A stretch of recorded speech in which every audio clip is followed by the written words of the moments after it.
Today, Professor Dr. Manoj Kumar give lecture and discussion on the topic of the introduction to the corporate governance.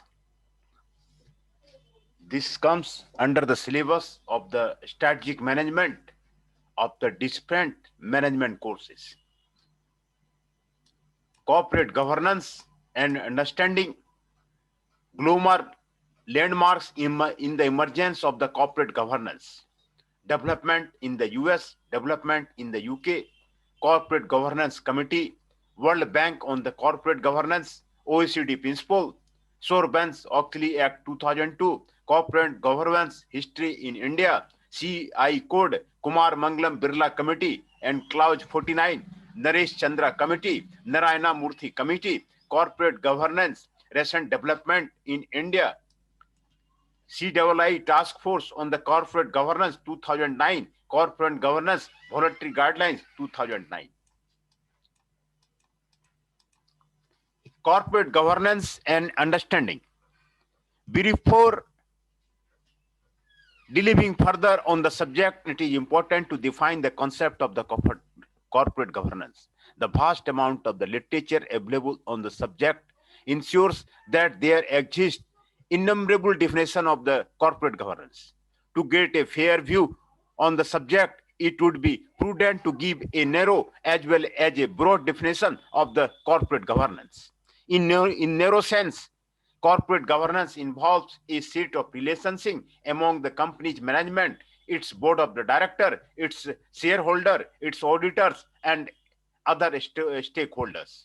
These relationships, which involve various rules and incentives, provide the structure through which the objective of the company are set and the means of attaining these objectives as well as monitoring performance are determined. Thus, the key aspects of the good corporate governance include transparency of the corporate structure and operations, the accountability of the manager and the boards of the shareholders, and corporate responsibility towards the stakeholders. While corporate governance essentially lays down the framework for creating long-term trust between the company and the external provider of a capital, it would be wrong to think that the importance of the corporate governance lies solely in better access of the finance. Companies around the world are realizing that the better corporate governance adds considerable value to their operational performance. It improves strategic thinking at the top by inducting independent directors who bring a wealth of the experience and host of the new ideas. It rationalizes the management and monitoring of risk that a firm faces globally. It limits the liability of the top management and directors by carefully articulating the decision-making process. It assures the integrity of the financial report. It has long-term reputational effects among the key stakeholders, both internally and externally. In a broader sense, however, good corporate governance, the extent to which the company are run in an open and honest manner, is important for overall market confidence. The efficiency of the capital allocation, the growth and the development of the country's industrial bases, and ultimately the notions overall wealth and welfare. It is important to note that in both the narrow as well as in the broad definition, the concept of the disclosure and transparency occupy center stage. In the first instance, they create trust at the firm level among the suppliers of the finance. In the second instance, they create overall confidence at the aggregate economy level. In both cases, they result in efficient allocation of the capital. Having committed to the above definition, it is important to note that ever since the first writing on the subject appeared in the academic domain, there have been many debates on the true scope and nature of the corporate governance mechanism around the world. More specifically on the question, who should corporate governance really represent, this issue of whether a company should be run solely in the interest of the shareholder or whether it should take account the interest of the all constituents has been widely discussed and debated for a long time now. Two definitions of the corporate governance highlight the variation in the points of the view. Corporate governance is concerned with the way of the bringing the interest of the investors and managers into line and ensuring that firms are run for the benefit of the investors. Corporate governance includes the structures, processes, culture, and system that engender the successful operation of the organization. The issue raised here is whether the recognition of the claims of the wider set of the stakeholder and those of the stakeholder alone is the legitimate concern of the corporate governance. If it can be established that there are groups other than the shareholders with legitimate claims on company and their involvement in corporate decision making is both a right and is also economically beneficially than task of the policymaker is to consider how should be the company would be regulated so as to enhance its effectiveness as a mechanism for enhancing the overall wealth or well-being of the stakeholders. The belief that the purpose of the modern corporation is to maximize shareholder value along the typical capital market and the ownership feature has been associated within the Anglo-Saxon agency model of the corporation. This contrasts the German and Japanese conception of the company as a social institution. In making this distinction, commentators have mostly focused on the extent and nature of the separation of the ownership and control. The Anglo-Saxon model is said to be characterized by clear separation between management control and the shareholder ownership, and hence is described as an outsider system of the corporate governance. It is contrasted with the insider system throughout to be more descriptive of the continental European and Japanese corporate forms. Shareholder primacy is embodied in the finance view of the corporate governance, which is a special instance of the principal agent framework in the economic theory. In terms of the finance view, the primary justification for the existence of the corporation is to maximize shareholder wealth. Since ownership and control are separate, the purpose of the liquidity, risk sharing, and specialization, the central corporate governance issue from this perspective is aligning the objective of the management with the objective of the shareholder wealth maximization. While companies are encouraged to foster long-term relationship with the stakeholder by taking their interest into account, there is no concomitant pressure to build up into the corporate governance structure and processes that would ensure company accountability towards the stakeholder groups. It is frequently argued that the attempts to mediate stakeholder claims may obscure performance evaluation and therefore facilitate discretionary behavior by the management. The issue raised in the stakeholder theory is whether the recognition of the wider set of claims than those of the shareholder alone is the legitimate concern of the corporate governance. It is good that the new high technology world has significantly reduced the opportunity, ability, and motivation of the consumer to engage in the rational decision making. Therefore, the development of the loyal, inclusive stakeholder relationship rather than the production of a better product at a lower prices will be the most important determinant of the commercial viability of the business success. The main intention of the stakeholders concept as theory is to affirm and show that the company together with its executive board is responsible not only for the shareholder but also for individuals or groups that have a stake in the actions and decision of such organization.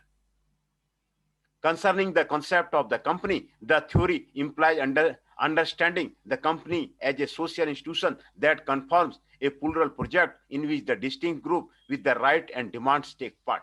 With reference to the company manageability, this theory implies searching for a balance among the distinct company interest group, shareholders, workers, clients, suppliers, banks, subsidiary, local community, pressure group, and the like on the part of the executive board.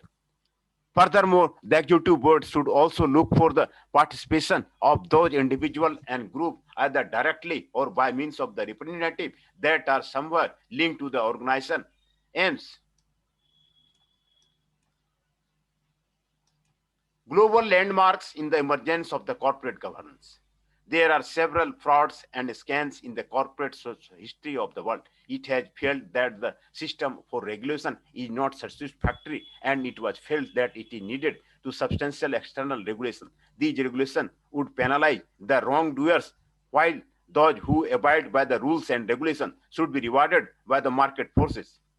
There were several changes brought out by the government, shareholder activity, instance of the mutual fund, and large institutional investors that corporate that invested in the adopt better governance practices and information of the several committee to study the issue in depth and make recommendations, codes and guidelines on the corporate governance that are to be put in practice. All these measures have brought about a metamorphosis in corporate that realize the investor and society are serious about the corporate governance. Development in USA. Corporate governance gained importance with the occurrence of the Watergate scandal in the United States. Therefore, as a result of the subsequent investigation, US regulatory and the legislative body were able to highlight control failures that had allowed several major corporations to make illegal political contribution and to bribe government officials. This led to the development of the Foreign and Corrupt Practices of the 1977 that contained specific provisions regarding the establishment, maintenance, and review of systems of the internal control. This was followed in 1979 by the Security and Exchange Commission proposal for the mandatory reporting on the internal financial control. In 1985, following a series of the high-profile business failure in the US, the most notable one of which being the saving and the loan collapse, the Tradeway Commission was formed to identify the main cause of the misrepresentation in the financial reports and to the recommend ways of the reducing incidents thereof. The Tradeway report published in the 1987 highlighted the need for a proper control environment, independent audit committee, and an objective internal audit function, and called for a published report on the effectiveness of the internal control. The Commission also requested the sponsoring organization to develop an integrated set of the internal control criteria to enable companies to improve their control. Development in the UK. In England, the seeds of the modern corporate governance were sown by the Bank of the Credit Commercial International (BCCI) scandal. The Baring Bank was another landmark. It highlighted people's awareness and sensitivity on the issue and resolved the something out to be done to stem the rot of the corporate misdeeds. These couple of the example of the corporate failure indicated absence of the proper structure and the objective of the top management. Corporate governance assumed more importance in the list of these corporate failures, which was affecting the shareholders and other interested parties. As a result of these corporate failure and lack of the regulatory measures from the authority as an adequate response to the check them in future, committee of the sponsoring organization, COSO, was born. The report produced in 1992 suggested a control framework and was endorsed a refined for subsequent UK reports, Cadbury, Ruthven, Hempel, and Truwell. There were several other corporate failures in the company like the Polypack, British and Commonwealth, Robert Maxwell's Mirror Group, News International as victims of the boom to bust decade of the 1980s. Several companies which saw the explosive growth in earnings ended the decade in a memorially disastrous manner. Such spectacular corporate failures arose primarily out of the poorly managed business practices. The publication of a series of reports consolidated into the Combined Code on the Corporate Governance in 1998 resulted in the major changes in the area of the corporate governance in the United Kingdom. The corporate governance companies of the last decade have analyzed the problem and crisis besetting the corporate sector and the markets and have sought to provide guidelines for the corporate management. Studying the subject matter of the corporate board codes and the reports produced by the various committee highlighted the key practical problem and concern driving the development of the corporate governance over the last decade. Corporate Governance Committee. The main committee, known by the name of the individual who chaired them, are discussed hereunder. Cadbury Committee on the Corporate Governance. The stated objective of the Cadbury Committee was to help raise the standard of the corporate governance and the level of confidence in financial reporting and auditing by setting the clearly what it sees as the respective responsibility of those involved and what it believes he expected of them. The committee investigated the accountability of the board of the directors to shareholder and to society. It submitted its report and associated code of best practices in 1992, wherein it spelled out the methods of the governance needed to achieve a balance between the essential power of the board of directors and their proper accountability. Its recommendations were not mandatory. The Cadbury Code of the Best Practices had the 19 recommendations. The recommendations are in nature of the guidelines relating to the board of directors, non-executive director, executive director, and those on reporting and control. The stress in the Cadbury Committee report is on the crucial role of the board and the need for it to observe the code of the best practices. Its important recommendations include the setting up an audit committee with independent members. The Paul Ruthven Committee.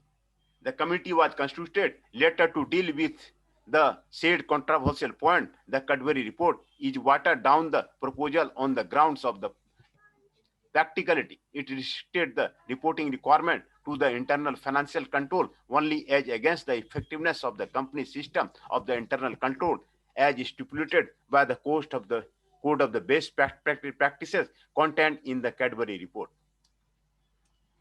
The final report submitted by the committee chaired by the Ron Hempel had some important and progressive element, notably the extension of the director responsibility to all relevant control objectives, including the business risk assessment and minimizing the risk of the fraud. The Greenberry Committee. This committee was set up in the January 1995 to identify good practices by the Confederation of the British Industry, CBI, in determining the director's remuneration and to prepare a code of such practices or for use by the public limited company of the United Kingdom.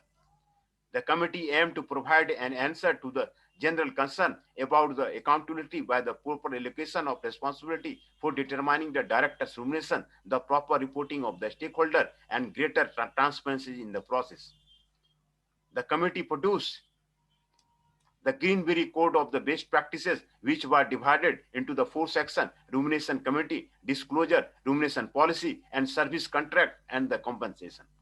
The Greenberry Committee recommended that the UK company should implement the code as set out the fullest extent participate, but that they should make annual compliance statement and that investor institutions should be their power to ensure that the best practices is followed. The Hempel Committee. The Hempel Committee was set up in the November 1995 to promote high standard or the corporate governance, both to protect the investor and preserve and enhance the standing company of listed on the London Stock Exchange. The committee developed further the Cadbury report and it made the following recommendation. The auditor should report on internal control privately to the directors. The director maintain and review all controls. Companies should time to time review their need for the internal audit function and the control. It also introduced the combined code that consolidated the recommendation of the earlier corporate governance report, Cadbury Committee and Greenberry Committee. The combined code was subsequently derived Ron Hempel Committee's final report, Cadbury report, and Greenberry report. The combined code is appended to the listed rules of the London Stock Exchange. As such, compliance of the code is mandatory for all listed companies in the UK. The stipulation contained in the combined code require, among the other things, that the board should maintain a sound system of the internal control to the safeguard shareholders' investment and the company's assets. The director should at least annually conduct a review of the effectiveness of the group system of the internal control, covering all control, including financial, operational, and compliance and risk management, and to report the stakeholder that they have done so. The Turnbull Committee. The Turnbull Committee was set up by the Institute of the Chartered Accountants in England and Wales, ICAW, in 1919 to provide guidance to assist company in implementing the requirement of the combined code relating to the internal control. The committee provided guidance to assist company in implementing the requirement of the combined code relating to the internal control. It recommended that where company don't have internal audit function, the board should consider the need for carrying out an internal audit annually. The committee also recommended that board of the director confirm the existence of the procedure for evaluation and many key risks. Corporate governance is constantly evolving to reflect the current corporate, economic, and legal environment. To be effective, corporate governance practices need to be tailored to the particular needs, objective, and risk management structure of an organization. World Bank on the corporate governance. The World Bank, involved in the sustainable development, was one of the earliest economic organizations to study the issue of the corporate governance and suggest certain guidelines. The World Bank report on the corporate governance recognizes complexity of the concept and focuses on the principles such as transparency, accountability, fairness, and responsibility that are universal in their application. Corporate governance is concerned with the holding the balance between the economic and the social goals and between the individual and the common goals. The governance framework is there to encourage the efficient use of the resources and equally to require the accountability for the stewardship of those resources. The aim is to align as nearly as possible of the interest of the individual, organization, and the society. The foundation of any corporate governance is disclosure. Openness is the basis of the public confidence in the corporate system, and funds will flow to those centers of the economic activity which inspire trust. This report points the way to establishment of trust and the encouragement of enterprise. It makes an important milestone in the development of the corporate governance. OECD principle. Organization of the Economic Cooperation and Development was one of the earliest non-governmental organizations to work on the spill-out principle and practices that should govern corporate in their goal and attain long-term shareholder value. The OECD, where trendsetters as the code of the best practices are associated with the Cadbury report. The OECD principle, in summary, include the following elements: the rights of the shareholder, equitable treatment of the shareholder, role of the shareholders in corporate governance, disclosure and transparency, responsibility of the board. The OECD guidelines are somewhat general, and both Anglo and American system of the continental European or German system would be quite consistent with it. Sarbanes-Oxley Act 2002. The Sarbanes-Oxley Act is a sincere attempt to address all the issues associated with the corporate flavor to achieve the quality governance and to restore investors' confidence. The act was formulated to protect the investor by improving the accuracy and reliability of the corporate governance. Corporate disclosure, made precious to the security law and for the other purposes. The Act contains a number of provisions that dramatically change the reporting and the corporate director's governance obligation of the public company, the director and officers. The important provisions in the SOX Act are briefly given below. Establishment of the Public Company Accounting Oversight and Board. PCOB Act SOX creates a new board consisting of the 5 members, of whom 2 will be certified public accountants. All accounting firms have to get registered with the board. The board will make regular inspection of the firm. The board will report to the SEC. The report will be ultimately forwarded to the Congress. Audit Committee. The SOX provides for the new improved audit committee. The committee is responsible for appointment, fixing fee, and oversight of the work of the independent auditors. The registered public accounting firm should report directly to the audit committee on all critical accounting policy. Conflict of the interest. The public accounting firm should not perform any audit services for a publicly traded company.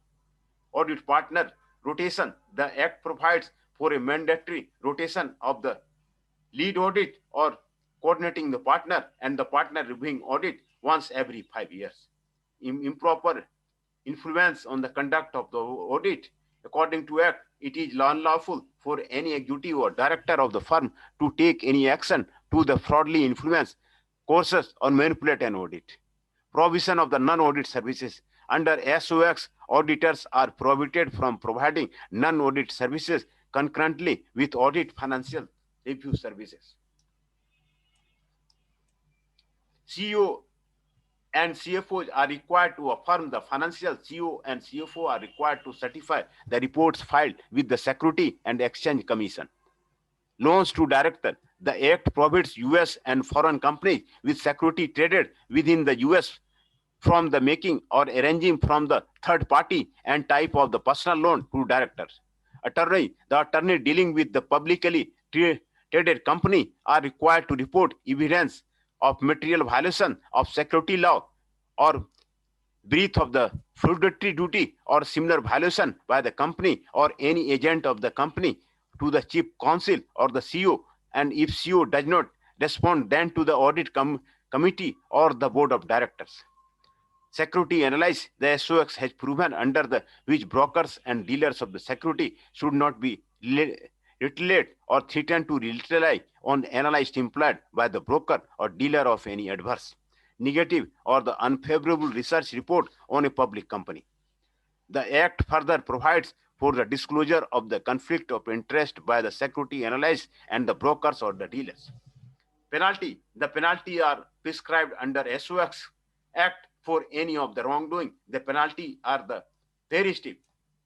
The Act also provides for the study to be conducted by the Security and Exchange Commission or the Government Account Office in the following area: auditors rotation of balance sheet transaction, consolidation of the accounting firms and impact on industry, role of credit rating industry, role of investment bank and financial advisor.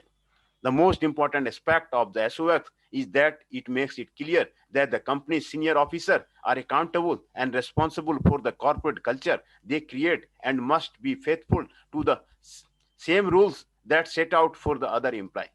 The CEO, for example, must be responsible for the company's disclosure, control, and financial reporting. Corporate governance history in India. There have been several major corporate governance initiatives launched in India since the mid-90s. The first was the Confederation of Indian Industry, India's largest industry and business association, which came with the first voluntary code of the corporate governance in 1998. The second was by the SEBI, known as the Clause 49 of the listed agreement. The third was the Naresh Chandra Committee, which submitted its report in 2002. The fourth was again by the SEBI, by the Narayan Murthy Committee, which was submitted to report in 2002. Based on the sum of the recommendation of the committee, SEBI revised Clause 49 of the listing agreement in the August 2003. Subsequently, SEBI withdrew the revised Clause 49 in December 2003, and currently the original clause in force. The CI code, more than a year before the onset of the Asian crisis, CI set up a committee to examine corporate governance issue and recommend a voluntary code of the best practices. The committee was driven by the conviction that the good corporate governance was essential for the Indian company to assess the domestic as well as global capital at the competitive rates. The first draft of the code was prepared by the April 1997, and the final document was publicly released in the April 1998. The code was voluntary, contained detailed provision, and focused on the listed company. Desirable disclosure. The listed companies should give data on the high and monthly averages of the share prices in a major stock exchange where the company is listed, greater detail on business segment up to the 10% of the turnover, giving share in the sales volume, review on operation, analysis of the market and the future project. Major Indian stock exchanges should gradually insist upon a corporate governance compliance certificate signed by the CEO and the CFO. If any company goes to more than one credit rating agency, then it must divulge in the prospectus and issue document the rating of all the agency that did such an exercise. These must be given in a tabular format that shows where the company stands relative to the higher and the lower ranking. Companies that default on the fixed deposit should be permitted to accept further deposits and make inter-corporate loans or investment or declare dividends until the default is made good. The CI code is voluntary. Since 1998, CI has been trying to induce companies to disclose much greater information about their board. Consequently, annual reports of the company that abide by the code contain a chapter on the corporate governance. Kumar Mangalam Birla Committee report and the clause 49. While the CI code was well received and some progressive company adopted it, it was felt that the under Indian condition, a statutory rather than a voluntary code be more purposeful and meaningful. Consequently, the second major corporate governance initiative in the country was undertaken by the SEBI. In early 1999, it was set up a committee under the Kumar Mangalam Birla to promote and raise the standards of the good corporate governance. In early 2000, the SEBI was board and accepted and ratified key recommendations of this committee, and these were incorporated into the clause 49 of the listed agreement of the stock exchange. The report pointed out that the issue of the corporate governance involves, besides shareholders, all other stakeholders. The committee's recommendation have looked at the corporate governance from the point of view of the stakeholder and in particular that of the stakeholders and the investors. The control and reporting function of the board, the role of the various committee, the board, the role of the management, all assume special significance when viewed from the perspective